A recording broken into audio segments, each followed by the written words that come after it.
राधे राधे श्री हरिवंश। तो आज हम सभी लोग यहाँ पर इकट्ठा हुए हैं जगन्नाथ जी की रथ यात्रा के लिए। जी हाँ, जिस दिन का हम सब लोग बहुत बेसब्री से इंतजार कर रहे थे। हम ये सोच रहे थे कब 27 जून आए, कब रथ यात्रा स्टार्ट हो, कब हम रथ यात्रा में शामिल हो। तो यहाँ पर रथ तैयार हो रहा है और यहाँ पर इंतजार हो रहा है जगन्नाथ जी के भक्तों का और जगन्नाथ जी का भी, क्योंकि जब तक जगन्नाथ जी नहीं आएंगे तो रथ यात्रा कैसे आरंभ हो सकती है। तो धीरे धीरे करके उनके सारे भक्त आ चुके हैं और रथ भी एकदम तैयार हो चुका है। हमारे जगन्नाथ महाराज जी भी आ चुके हैं और देखिए नीले कुर्ते वाले को, इसको तो बस कैमरे में आने का शौक है। यहाँ पर फूल बिछाए जा रहे हैं, जैसे हमारी शबरी जी बिछाती थी ना कि मेरे राम आएंगे मेरे राम आएंगे, उनकी आस में डेली फूल बिछाती थी। इस तरीके से फूल बिछाए गए क्योंकि उनका भव्य स्वागत किया जाएगा, रथ में उनको बिठाया जाएगा। तो यहाँ पे ढोल नगाड़ों के साथ जगन्नाथ जी का स्वागत हो रहा है क्योंकि वो आ चुके हैं। तो सबसे पहले गुरुदेव जी को रथ में बिठाया जाएगा। तो यहाँ पे जयकारे लग रहे हैं, जय गुरुदेव बोलो जय गुरुदेव, जय गुरुदेव बोलो जय गुरुदेव। इस तरीके के लोग सभी भक्त, लोग नहीं कहूँगी मैं, जगन्नाथ जी के सभी भक्त जयकारे लगा रहे हैं। अब यहाँ पे गुरु जी के बाद बलभद्र जी को लेकर आया गया है, उनको रथ में बिठाया गया है। उसके बाद सुभद्रा माई जी को लाया गया है।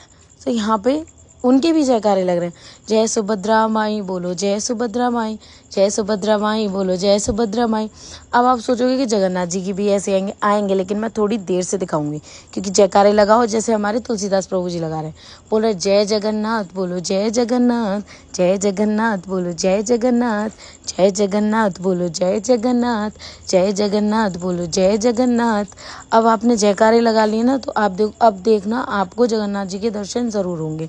और ठीक से देखना क्योंकि देखो मैं तो अच्छे से दर्शन करके आई हूँ। अब मैं नहीं चाहती कि आप भी वंचित रह जाओ, आप अच्छे से दर्शन करना। देखो आपको भी ज़रूर दिखेंगे। एक बार और बोलो जय जगन्नाथ बोलो जय जगन्नाथ। अब देखिए आपको इतने सुंदर दर्शन देंगे ना जगन्नाथ महाराज जी, आप भी मतलब कहोगे कि मुझे जगन्नाथ मंदिर जाना है और आज ही जाना है। देखिए इस तरीके से इनको ले जाया गया है और इनको रथ में अच्छे से, बहुत अच्छे से बिठाया गया है। फिर उसके बाद रथ का पूजन हो रहा था। तो यहाँ पे उनके सारे भक्त नृत्य कर रहे थे, जयकारे के साथ साथ नृत्य कर रहे थे। तो हमारे तुलसीदास प्रभु जी ने क्या किया, मुझे माइक पकड़ा दिया, बोले दीदी आप भी जयकारे लगाओ। मैंने कहा भैया मेरा गला खराब है, मैं नहीं कर पाऊंगी। कि नहीं दीदी प्लीज़ मना मत करिए, आप करिए। मैं चलो, ये सौभाग्य उन्होंने मुझे दिया, मैं उनकी बहुत ज़्यादा आभारी हूँ। और देखिए मुझे माइक देने के बाद वो नृत्य करने चले गए अपनी सखी के साथ। ये ना भजन भी बहुत अच्छे गाते हैं, नृत्य भी बहुत अच्छा करते हैं क्योंकि ये राधा माधव मंदिर से जुड़े हुए हैं। और उसके बाद मैंने कहा चलो थोड़ा सा नृत्य हम भी कर लेते हैं। तो मैं भी अपनी सखियों के साथ यहाँ पे नृत्य कर रही हूँ क्योंकि रथ यात्रा बस थोड़ी देर में आरंभ ही होने वाली है। तो यहाँ पे हम सारी सखियाँ मिलकर नृत्य कर रहे हैं। अब देखिए रथ यात्रा हो चुकी है आरंभ। तो यहाँ पे सभी लोग, यहाँ पे मेरे भाई भी हैं, वो मुझसे भी कह रहे थे। मैंने कहा चलो कोई नहीं, मैं बाद में रथ खींच लूँगी। तो यहाँ पे रथ यात्रा आरंभ हो चुकी है, रथ यात्रा खिंच रही है, आरंभ हो गई है बिल्कुल। तो अब धीरे धीरे करके चल रहे हैं जयकारों के साथ, डीजे के साथ। इतना मतलब आनंद आ रहा था।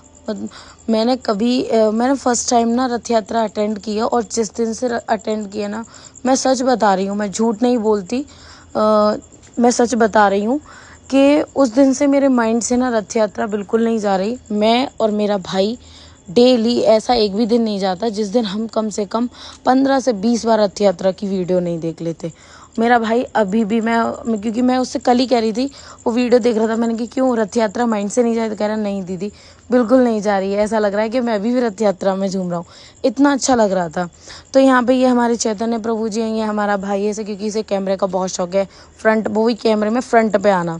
तो यहाँ पे हम नृत्य करते हुए जा रहे हैं, पूरे रास्ते हमने नृत्य किया और सच बताऊँ बिल्कुल थकान फील नहीं हुई थी और ऐसा नहीं लग रहा था कि बिल्कुल थक चुके हैं। लेकिन हाँ, जहाँ हम रुके थे मंदिर के बाहर, वहाँ तो ऐसा लग रहा था कि बस अब तो मुझे कोई घर छोड़ आए।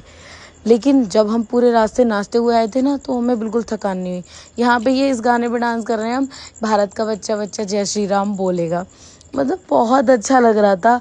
स्पेशली हमें नहीं दे, अब देखो एक्साइटमेंट भक्तों की देखनी है ना, कितने सारे लोग हैं, देखो बहुत झूम रहे हैं, इतना झूम रहे थे।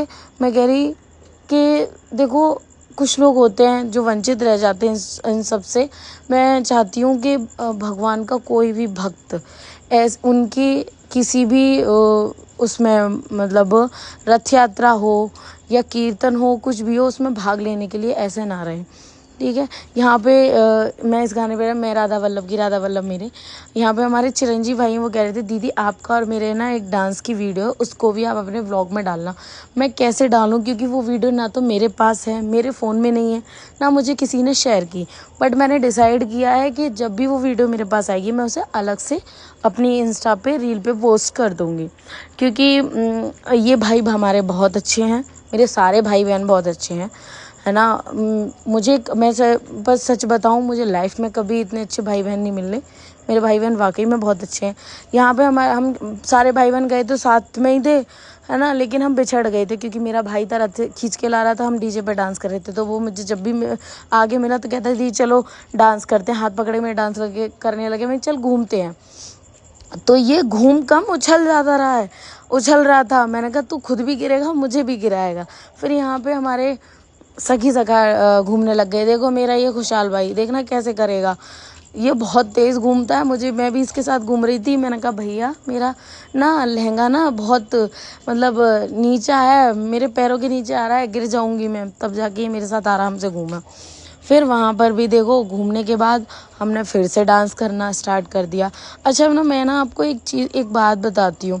मैंने ना इंद्रेश उपाध्याय जी को बहुत मानती हूँ, है ना, और प्रेमानंद महाराज जी को भी मैं बहुत मानती हूँ। उनके हर मैं इंस्ट्रक्शन फॉलो करती हूँ, वो जो भी कहते हैं, जो बात बताते हैं मैं फॉलो करती हूँ। तो इंद्रेश उपाध्याय जी का कहना है कि जब आप रथ यात्रा में जाओ जगन्नाथ जी की में, तो उससे पहले आप अपनी कुंडली दिखवाओ, और जगन्नाथ जी की रथ यात्रा करने के बाद की आप अपनी कुंडली दिखवाओ। तो जो आपकी कुंडली में विघ्न आ रहे हैं और रथ यात्रा करने के बाद अपनी कुंडली देखो, वो सारे विघ्न जगन्नाथ महाराज जी हर लेते हैं। तो देखो मैंने तो नहीं करवाई, लेकिन उन्होंने बताया तो सच है, मैं मानती हूँ सच है ये, है ना। और उनकी बातें सभी लोग मोस्टली मानते, क्योंकि वो ज्ञान की बातें बताते हैं, कोई फिजूल की बातें नहीं बताते। तो इस बात को मैं यहीं पे विराम देती हूँ। अब आगे देखिए, हमने वहाँ पे बोला था कि हम सर्कल बना के डांस करें, वो हमने किया। अब आप दर्शन कीजिए जगन्नाथ महाराज जी के, आराम से कीजिएगा, क्योंकि मैंने एक भी वीडियो कोई भी स्किप नहीं की है, ना मैंने किसी में स्लो या फास्ट मोशन लगाया है। मैंने पूरा व्लॉग अगर कोई 15 सेकंड की है तो वो भी ऐड की है। ठीक है। यहाँ पे जगन्नाथ जी के दर्शन कीजिए और जयकारे लगाइए, जय जगन्नाथ बोलिए, जय जगन्नाथ। यहाँ पे फिर उसके बाद हम पहुँच चुके हैं मंदिर पर, क्योंकि ये मंदिर पर ही रथ रुका था, वहीं पे ये मैंने वीडियो बनाई थी। तो मंदिर पे यहाँ उनके लोग जो मतलब जगन्नाथ जी के जो सेवक हैं, जो उनकी सेवा करते हैं, वो यहाँ पे कीर्तन कर रहे थे। कीर्तन करने के बाद जगन्नाथ जी को अंदर मंदिर में विराजमान किया जाएगा उनके स्थान पर। ठीक है। यहाँ पे जगन्नाथ जी को उनके स्थान पर विराजमान अच्छी तरह से कर दिया गया है। रथ यात्रा भी बहुत अच्छी रही, कोई विघ्न नहीं आया था। फिर यहाँ पे जगन्नाथ जी के मंदिर के बाद भंडारा हो रहा था, बहुत अच्छा भंडारा। यहाँ मेरा भाई, इसको भूख लग रही थी लेकिन भीड़ बहुत थी, मैंने कहा थोड़ा वेट कर। फिर व्लॉग कैसा लगा ज़रूर बताना, लाइक करना, कमेंट